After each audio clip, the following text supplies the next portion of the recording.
What up gang Malaysia, Indonesia, Singapura, Brunei. Assalamualaikum, it's your boy Kimis Coverto and welcome back to my channel yang semestinya hanya akan memborakkan berkenaan dengan One Piece. Alright guys, dalam video kita pada kali ini aku akan kongsikan dengan korang semua spoiler terbaru dan terkini untuk chapter yang ke-1068 yang akan datang. Nampak gayanya dalam chapter pada kali ini kita masih lagi akan melihat sambungan tentang apa yang berlaku di Egghead Island dan masih lagi tiada sebarang kabar untuk kita semua tentang apakah sambungan bagi pertarungan 2D, yakni Trafalgar di Waterloo dan juga Marshall di Teach. Akan tetapi mungkin dalam chapter ini kita bakal melihat adegan pertarungan yang akan berlaku di Egghead Island antara CP0 dan juga Vegapunk. Nak tahu apa isi spoiler pada kali ini? Make sure korang tonton video ini sehingga ke akhirnya. So jom, let's proceed with the content. Pilihan ibu mengandung Mama Ria, Mama Ria, Mama Ria. Menurut spoiler yang telah dikongsikan, tajuk bagi chapter yang ke-1068 nanti bakal berjudul A Genius Dream.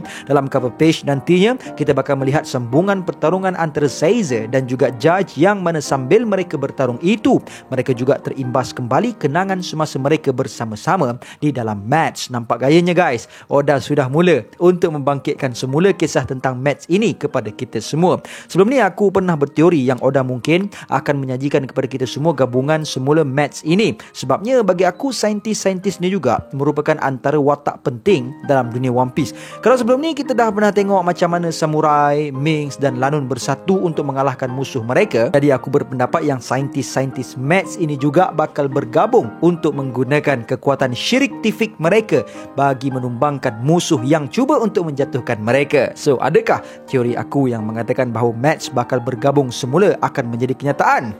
Sama-sama kita tunggu keputusannya nanti. Poin yang pertama yang dikongsikan oleh spoiler mengatakan bahawa tajuk chapter pada kali ini adalah merujuk kepada impian daripada Dr. Vegapunk yang mana akan diterangkan dalam chapter pada kali ini. Impian genius Dr. Vegapunk adalah untuk membekalkan sumber tenaga yang percuma kepada semua orang di dalam dunia One Piece tanpa ada batasnya.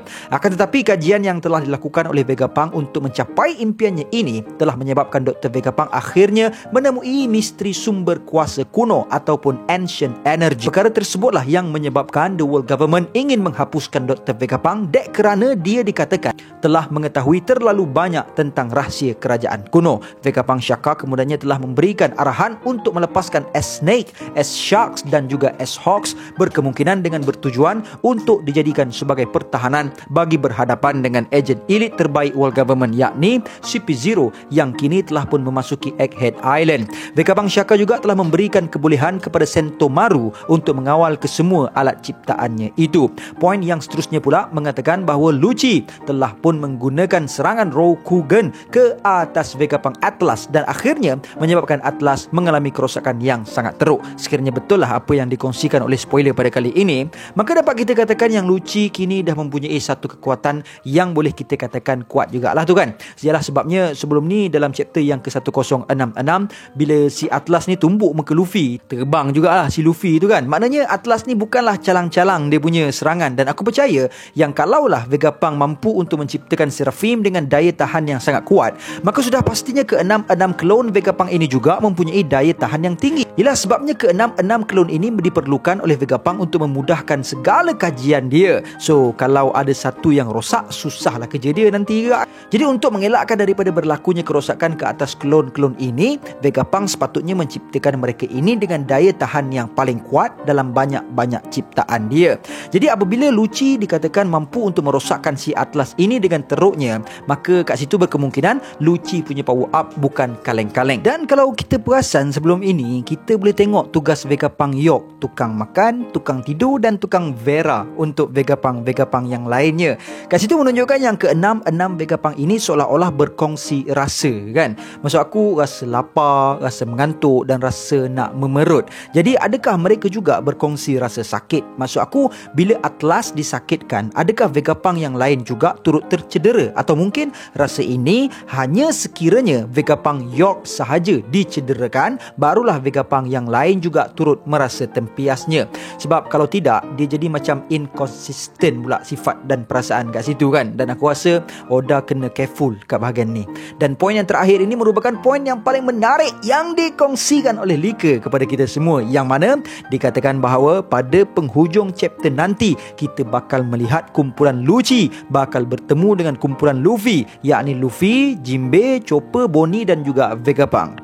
Memang sangat menarik lah poin ni bagi aku guys. Yelah, mana taknya kita semua sedia maklum yang si Lucci ni memang ada misi untuk membunuh Vegapunk, dan dalam chapter 1067 yang lepas si Lucci ni ada kata yang mereka akan hapuskan Jewelry Bonnie apabila mereka menjumpai Jewelry Bonnie. Jadi sekarang ni Vegapunk dan Jewelry Bonnie telah pun berada di hadapan batang hidung mereka. Berani ke si Lucci si Lucci ni nak menyerang kedua-dua figura ini apabila dia mendapati yang Monkey D. Luffy juga ada bersama-sama dengan mereka. Yelah, sebab Lucci ni pernah dikalahkan oleh Luffy dekat NS Lobby dulu kan. Dah lah masa tu si Luffy ni baru je nak belajar gunakan gear second, gear third dia tu pun dah lunyai si Lucci ni kena tibai. Memang si lucu betul lah.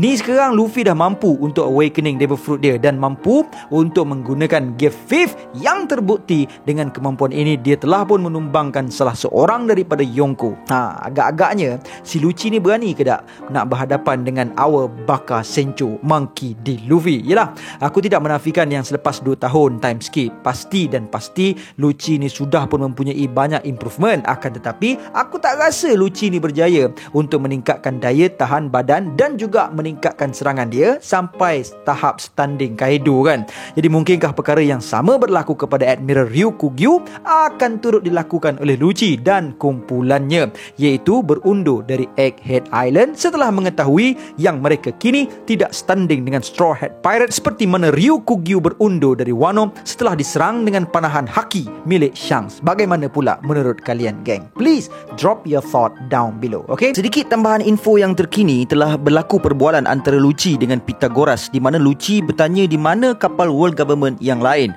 Namun Pythagoras buat dek sahaja, bahkan berkeras mengarahkan CP0 untuk segera meninggalkan Egghead. Lucci kemudiannya menyuruh ejen CP0 yang lain untuk bersiap meninggalkan kapal dan mereka memanggil Ash Bear untuk menggunakan kemampuan Nikyu Nomi miliknya untuk mencepluk mereka ke pulau. Setelah mereka meninggalkan kapal, si Beast telah menghancurkan kapal mereka. Dan kita juga akan melihat bagaimana ejen CP0 bertarung dengan sistem pertahanan Vegapunk di Egghead Island sambil diperhatikan oleh kelompok topi jerami melalui monitor. Dan kita juga dapat melihat seolah-olah Stussy telah mengetahui selok-belok Egghead dan dia bahkan mengatakan ini sangat menggamit kenangan. Kita juga nantinya bakal melihat apa yang sedang berlaku di Pulau Kamabaka yang bakal memperlihatkan tindakan Kuma yang telah menggunakan kemampuan Nikyu Nomi miliknya untuk pergi ke suatu tempat yang tidak didedahkan di dalam chapter ini.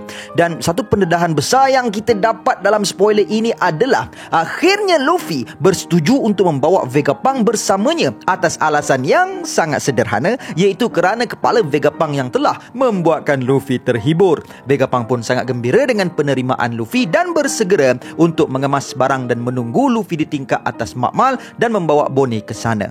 Dan berita gembira untuk semua pembaca manga minggu depan, manga tidak akan berlibur. Dan sebelum ni aku dah keluarkan sebuah teori hasil percantuman idea aku dengan Zahir Asna dari AB Channel dalam bahasa English. Disclaimer siang-siang, bukan aku tak sayang, tak cinta bahasa sendiri. Aku bahkan kalau boleh nak nyemang umur dalam bahasa Tukuro, mau tahu tak? Tapi itulah, julat pasaran aku hanya akan jadi terhad kepada mereka yang mampu bertutur dan memahami logat Melayu Patani je kan, macam Batu Kurau, Baling, Sik dan lain-lain. Begitu jugalah dengan video baru-baru ini yang aku hasilkan dalam bahasa English adalah usaha aku supaya channel ini dapat naik setanding dengan channel-channel teori yang ada di seluruh dunia. Namun aku juga tidak akan melupakan korang yang mungkin kurang faham atau kurang feel bila aku berbahasa English. Jadi insya-Allah di setiap video berbahasa English yang bakal aku hasilkan pada masa akan datang, aku juga akan memuat naik video yang sama dalam bahasa Melayunya. Okay? Sebenarnya aku dah jelaskan dalam posting aku di community. Mungkin ada yang tak perasan. So guys, that's all I have untuk perkongsian kita pada kali ini. InsyaAllah see you guys in the next video, and until then my gang, there is no God except Allah. Assalamualaikum warahmatullahi